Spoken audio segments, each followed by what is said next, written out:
Right, here we are again. It's about that time. I'm going to start with what I've got for you because it's a little bit to get through, and I'm also going to silence my phone, which I forgot to do. So that's getting in the way already. Okay, then, here we go. So, as you may have been able to tell from the title, we're going to be discussing cancel culture. And I'm going to post the link to the article that I'm reading from, but obviously, you know me, I'm going to be chatting in the middle as well. Cancelling Christianity. We are in a war, whether you like it or not. The question is, are you engaged? The end game of cancel culture is the cancellation of Christianity. Anyone awake, but not woke, obviously, knows this is where things have always been heading. The cancel culture and identity politics and the woke brigade and political correctness are all aiming their big guns at the one last obstacle standing in their way of complete control. So to explain, the original Marxists, you may have heard of them, they fully expected the West in general and capitalism in particular to collapse under its own weight. With worker revolutions just spontaneously springing up all over the place. However, things didn't quite go according to their plan. So the cultural Marxist replaced revolution with evolution. Instead of guns and bullets, the aim was to capture the institutions from within, and we see that for sure today. Instead of focusing on economics, the new goal was to focus on the culture. Capture the culture, and you capture everything else, including economics and politics. And here's a quote from Joseph T. Salerno, and this is around 5 years ago. He said this: social justice, feminism, neo-progressivism, and post-colonialism, to name but a few, are all movements inspired by or born out of critical theory, and thus all come under the umbrella of cultural Marxism. Be it gender, sexual orientation, family, race, culture, or religion, every aspect of a person's identity is to be questioned. Every norm or standard in society to be challenged and ideally altered in order to benefit supposedly oppressed groups. Classical Marxism saw class conflict as occurring between the bourgeoisie and the proletariat, between the haves and the have-nots. Cultural Marxism views such a conflict as existing between the oppressed and the oppressors, between those with privilege and without it. The working class has been replaced by minorities. Majority groups are typically defined as privileged and oppressive, with minority groups accordingly labelled underprivileged and oppressed. Heterosexuals are oppressive. Cisgender people are oppressive. Whites are oppressive, especially white men. Christians are oppressive. Those that do not fit into these groups are thus considered oppressed. It stands to reason, therefore, that if heterosexuals are oppressors, the solution is to encourage other forms of sexuality.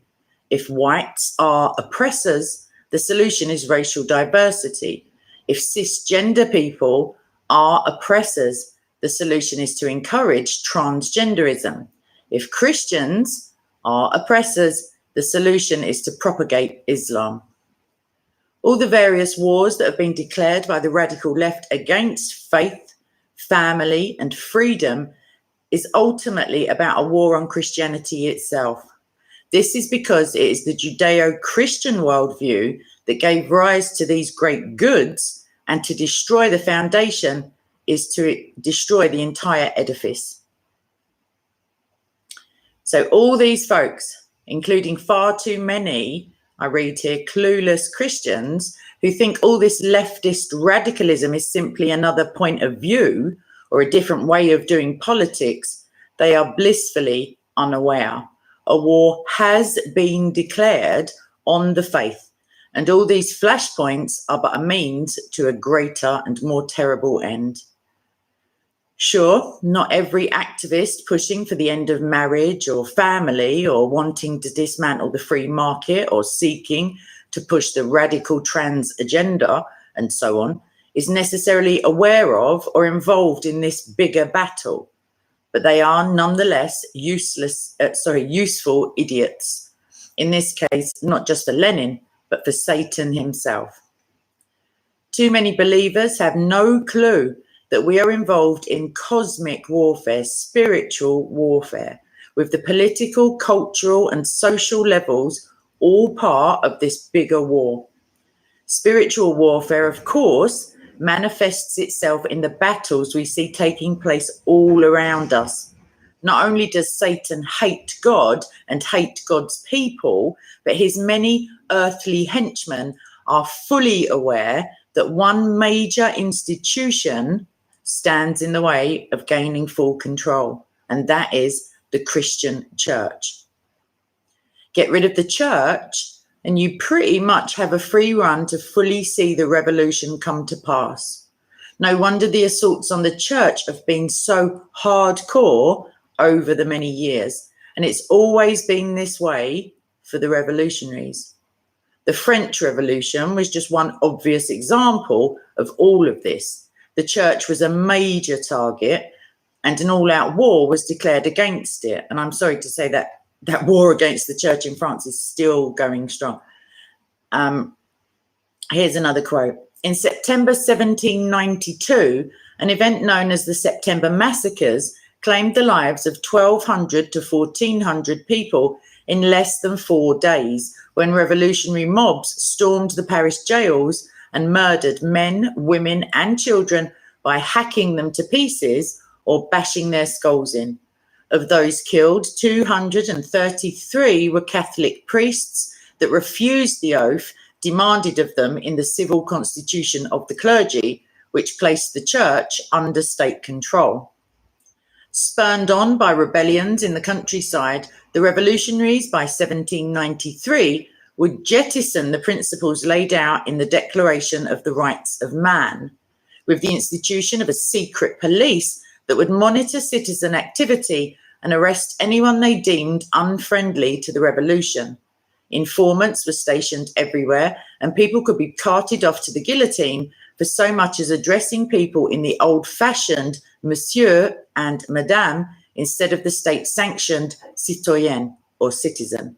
Even back in 1793, leftists were butchering common terms.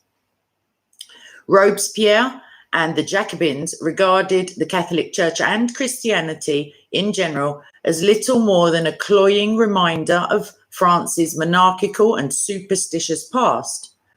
To fully sever from it, they launched an era of de-Christianization that included the state's confiscation of church property, the destruction of Christian icons, and instituting of bizarre civic cults, including the cult of reason and the cult of supreme being. All priests and clergymen that did not swear the oath mandated in the civil constitution were liable to execution on sight. None felt this de-Christianization quite so harshly as the peasants in the coastal region of the Vendée, who became subject to what some historians have classified as the first modern genocide, with the current death toll of 170,000. So today we may not have the guillotine and other parts of the terrorist apparatus. I'd argue that we do actually, but we still have the mobs, and that is for sure, largely peaceful mobs. We have the cancel culture. We have hundreds of equal opportunity and vilification laws in the West, which are aimed primarily at biblical Christians. And we, of course, have the white anting from within, with so many seeking to undermine and nullify basic biblical teachings, be it on human sexuality or on the sanctity of life. Thus, the secular left attacks the faith from without, while so many are already destroying it from within, basically by going along with this nonsense in, like, maybe in ignorance, maybe thinking that they're being tolerant. This is a war. It really is a fight to the death. Either the Christian church wakes up, stands up and resists, or it will only be a matter of time before the church in the West all but disappears. And if you think I'm joking, by the way, I'm going to hit you with some stats quite soon. Just shocking desecration of churches, murder of Christians. Well, you know me. It's not that shocking if you're listening to me already. Okay. It'll be all but a matter of time before the church in the West disappears. Much of this depends on us. It really does. And what we will do in the days ahead. One thing is for sure, we cannot sit this one out. Otherwise, there will be no church for, our children and our children's children. And, it goes on. So an American pastor, Dale Partridge, put it recently this way. Christian, if you don't stand for truth today, you will never stand for it tomorrow. The cultural heat is only getting hotter from here. And time is getting short, and those who think they can remain on the sidelines are quite frankly deluding themselves. Many key thinkers could be cited at this point, but I'm going to just look at Archbishop Fulton Sheen, who was born in 1895 and died in 1979. And he often spoke on these very matters. And we're going to wrap up now with 4 brilliant quotes, quite frankly. So this is number 1. The refusal to take sides on great moral issues is in itself a decision. It is a silent acquiescence to evil. The tragedy of our time is that those who still believe in honesty lack fire and conviction, while those who believe in dishonesty are full of passionate conviction.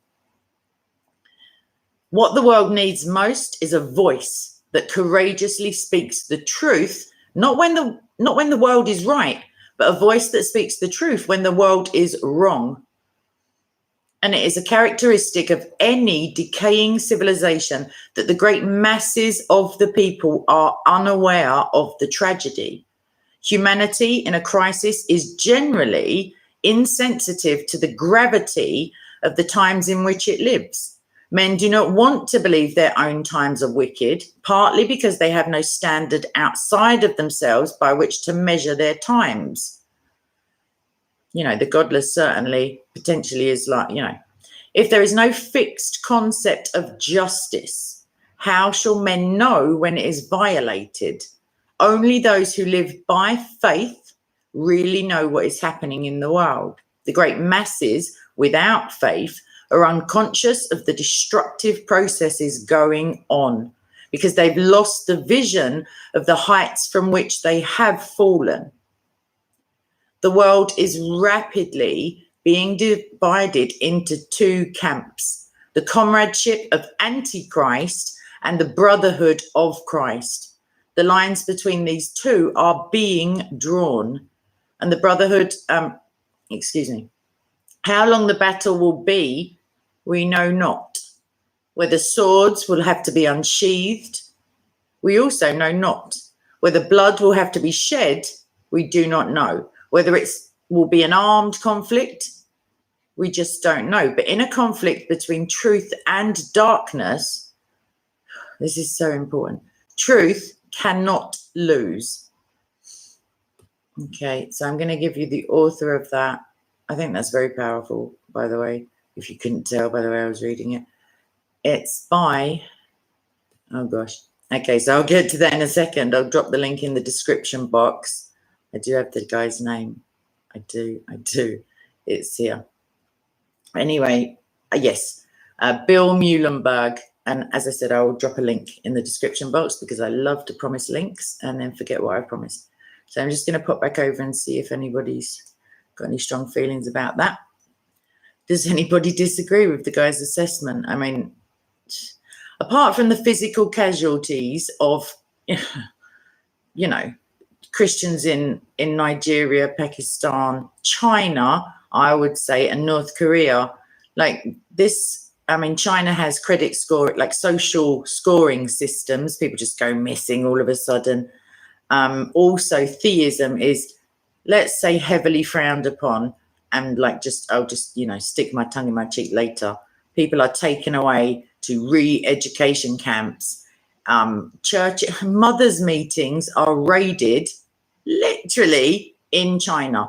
And that guy that I just quoted from the 18th century was speaking about people just being snatched, in the French Revolution if they didn't say the state-ordained words or whatever, the right speak, the right think, the Orwellian dystopian absolute nightmare. I mean, 1984 is a warning. It's not an instruction manual, but potentially we shouldn't have published it so far and wide, as it were. So the answer, of course, the first answer is prayer. The second answer is wake up. Seriously, the next time you catch yourself stumbling over your words because you're about to, I don't know, like name the color of a person, or just assume that, someone who like presents visibly as a man with a big beard is a man. That's absolutely fine. We've gotten along pretty brilliantly for thousands of years by using our eyes and our ears for the depth of the voice and the Adam's apple, stuff like that, like just to see who is a dude and who's not. Don't let anybody tell you that you can't speak your mind. It's fair enough if they don't want to hear it, that's all right, but don't self-censor. Don't stop yourself saying things and then apologize when you're called out on these like shaming parties. Because if it's equal opportunities, don't forget, it's equal opportunities for you also to say what you think. I was just sent an article. My dad sent me it. I think it was in America. Some young kid, maybe 18, was giving a Zoom presentation. Didn't even say the words, but was just discussing this cancel culture. And his teacher basically butted in and said, so what are you saying? The police are heroes? Is that what you're saying? Like, she's been forced to resign, like quite rightly. Like, who do these people think they are, indoctrinating our children? Seriously. The culture is where you get people, because countercultural stuff, imagine the Machiavellian, imagine that they've got people doing their own, like they've got people to start protesting their own civil liberties. It's like the Patriot Act in America is people calling for the restriction of their own freedoms. It's mobs, largely peaceful mobs, like out pointing the finger and silencing and shaming people because they say they've been silenced and shamed in the past. How does that work? Like, fine, you want an equal society. We are equal. We are all equally oppressed, if you want to like put it like that. We're all individual. I've gone all Monty Python. But seriously, it's twaddle. The mainstream media would have you believe, if you still watch or listen to any of that crap, that everybody thinks this stuff, and that these few celebrities that you see being cancelled and like booed off and deplatformed, they're in a huge minority. But to be fair, the vast majority of Hollywood wouldn't look out of place in a satanic temple. So why do you want to go along with these people? Like, why being, the only herd you need to be in is the sheep that know his voice. Like, just get a grip. The Bible's pretty clear. God made man. He made them male and female, and that's not a transgender reference. Just look at Deuteronomy 23:1 if you don't believe me. Anywho, this is humour, by the way. I'm just answering the comment section. I think it's laughable that Christians are arguing about Nicaea when the world is going to hell in a handbasket, literally. It just reminds me of those absolutely brilliant. I'm going to print one. I'm going to get it and put it on the wall. Those little screenshots of American media, like last year, CNN maybe, where the guy on the camera will be saying, largely peaceful protest here, and in the background the whole city is on fire. Like, that's what's occurring. It's the emperor's new clothes. Nobody is willing to shout out he's naked, because you'd have to cisgender him. Okay. Jesus is the way. I don't know how much more plainly I can make it. If you don't honor the Son, you don't have the Father. If you deny the Son, You deny the Father, and you have neither of them. Go to the Bible, have a look. Paul is like a Don, basically. He's next level gangster, if that makes sense. Like, if you read his writings, the man's sitting in jail. He's had all of his bones broken. Riots are spontaneous, not largely peaceful ones, largely violence is breaking out wherever he goes, because, check this out, because he's telling the truth. That's it. Telling the truth, Orwell said, is a revolutionary act. And it was when Jesus was here the first time, and it will be by the time he comes again on clouds of glory. So, like, I'm not really actually lecturing you lot, but, like, just bear it in mind. It's very, as a religion that we have, we don't seek to subjugate people. And therefore, we may feel overly willing to, like, subjugate our own opinions and our own speech and our own, moral standards. It's a slippery slope. Once you allow, once you start accepting that a different God, just because they're called God in English, is God rather than Satan, quite frankly, like, once you accept these lies, once you accept that there's, I could get onto it with some of the church hierarchy, but once you accept that the Quran is even remotely related to our God, the Jesus I love, the Jesus you love, like, it's half lost already. Because if you read that read the text, like, if you have to, but don't read the Bible first. Once you've got a firm footing in the truth, then have at it. Like, seriously, have at it. It's not difficult to polemicize. And the father of lies, as Villainous is just reminding me, is Satan. Oh, hold on a minute, though. The greatest deceiver. Well, maybe he's deceiving us when he calls himself Allah, because he's already been given two names. I mean, how greedy do you want to be here? I say it like with love. Don't let yourself be socially shamed into keeping your opinions to yourself. If the spirit's on you and you're called to speak up, because if you don't stand for something, you will fall for anything, and you will fall for the lie, the complete and utter mind games, the neuro-linguistic programming, just all of it. I mean, there's people out there, quite frankly, like all of this, you mustn't fat shame. There are people who are literally looking like they're one burger away from a heart attack, but you're not supposed to, like, mention it. Even doctors are not supposed to presume gender. What are they supposed to do? Offer cervical smear tests to just every Tom, Dick and Harry, literally all male names? I don't know. Where is this ending? Where is it going? Where is it going when people are having the police come to their door because they've asked a question on Twitter, who actually basically promote paedophilia anyway? Who the heck are Twitter to have any moral standing in all of this? They say that if two grown Twitter users want to discuss underage attraction, which is their right speak for paedophilia, basically, then that's fine. And if they want to have any pictures and they're tastefully or artistically rendered, then have at it. No, don't do that. Don't do that. And don't, wow, I don't know, man. Try not to support organizations that do not denounce paedophilia. Can you imagine this? Anyone who's over, I don't know, like out of their teens, can you imagine 20 odd years ago, someone telling you that there would come a day when you would be the oppressor, you would be out of order for saying, no, paedophilia is wrong? Where did this come from? I tell you where it may have come from.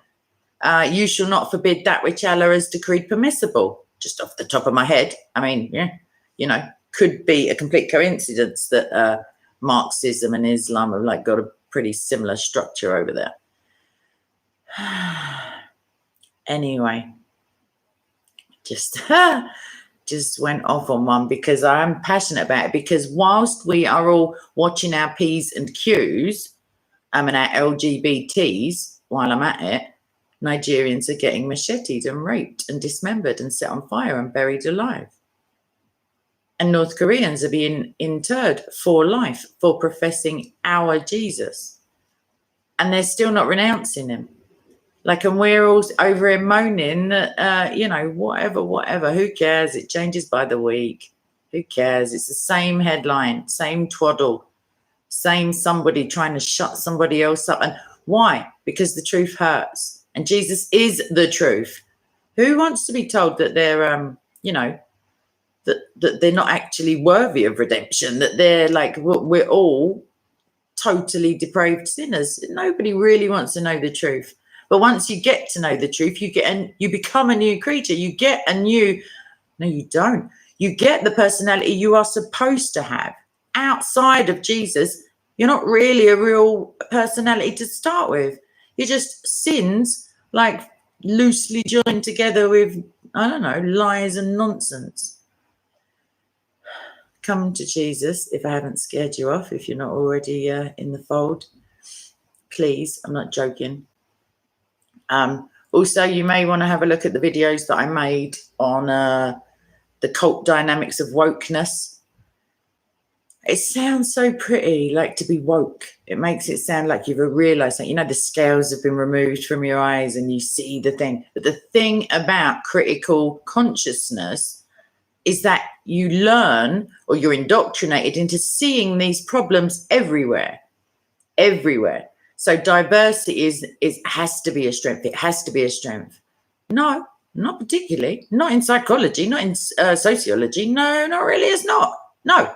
If you have a common goal and a group of people who are well suited to the goal, and then you diversify into people who are absolutely no good at it, or couldn't care less about it, or are there resentfully, that's not a strength.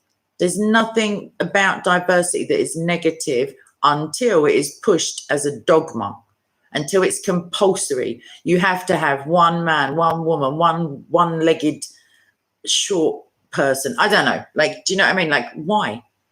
Who cares, you know, what sex the doctor is if you're having a heart attack? Who cares? You don't want a female doctor if they've only been put there because they're female, and there are loads of other male doctors who could be giving you like CPR. No, you don't. It seems pretty obvious to me. However, we shall see if I get any kickback from this. I'm going to do a, sorry, I'm trying to calm myself down. Let me just have a sip of water. Well, I say water. Fizzy water. Okay, anyway, I'm going to do a premiere quite soon. So that'll be good. I'll see you again in the chat. I'm also praying about some videos on early heresies.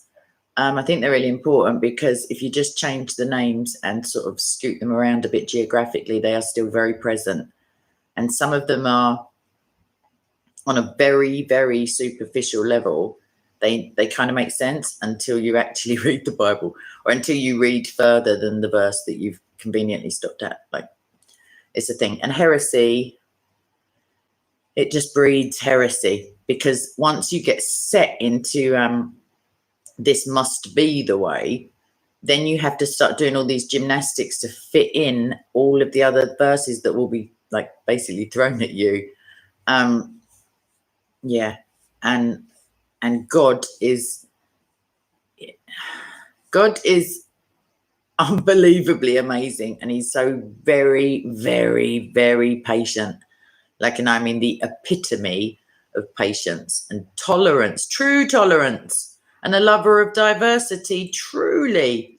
But you see how they pervert even these attributes that are like literally that belong to our God. Satan has come along and what's the word? Oh, culturally appropriated them, or celestially appropriated them, and just made them like kind of dirty things to talk about. Okay, so yeah, rant over. I better look at the live chat now. Anybody? Okay, I hope you're all just, yeah, maybe you're arguing with each other. Okay. Right. So any questions on anything that I've spoken about today, please do feel free to drop them in the comments section. Try, if you're one of these people watching after the live chat, because everybody seems lovely. If you're one of these capital letters, sense of entitlement, throw around and insult kind of people, like, Yeah, you're welcome, but please don't expect me to like drop what I'm doing and come running. Anywho, coffees are a thing, villainous. You're absolutely right. I should just get one of those hospital drips and just be constantly caffeinated. But can you imagine how much more potentially passionate seeming I would be? It's probably a mercy that I don't drink it all day, every day. Okay, then. So, do the right thing. It's not about being belligerent either. It's about not accepting constrictions on your speech. If you are speaking in truth and in grace, then the other people have to just get out of the way or walk away. It's as simple as that, because I'm going to end on this. It's a slippery slope. Once you can't say male and female, now the word female's been taken out of cervical screening literature. You couldn't make it up. Once they control how you speak, they control how you think. Once you can't say woman without fear of, like offense, it's a short skip and a jump until you can't say pedophilia is absolutely morally outrageous. You see how it goes. It's like it's incremental. It's a slippery slope, and it leads downwards to where. And it could just be hell on earth. Like, who knows? We're supposed to be like trying to establish the kingdom, whilst we're here. Like, let's start now. Let's do it. Come on. You want to. Okay. Right, I really am going to stop now. If you maybe think you've misunderstood what I'm saying, and I'm preaching anything other than love and Jesus Christ, then get in touch. Come to Discord. The link is in the description. We're always very pleased to see you. That's a fib. Like, I'm always pleased to see new people, but eventually sometimes the arguments that go on, I'm just like, but you don't have to get involved. You can do what I do and just troll. So I'm joking. I mean, administrate. All right, then, lots of love. And I will, I'll drop the link in a minute for the premiere. And I hope to see you all. I'm looking at you, sir. Yes, and you, madam. I'll see you then, basically. So, God bless. Bye-bye.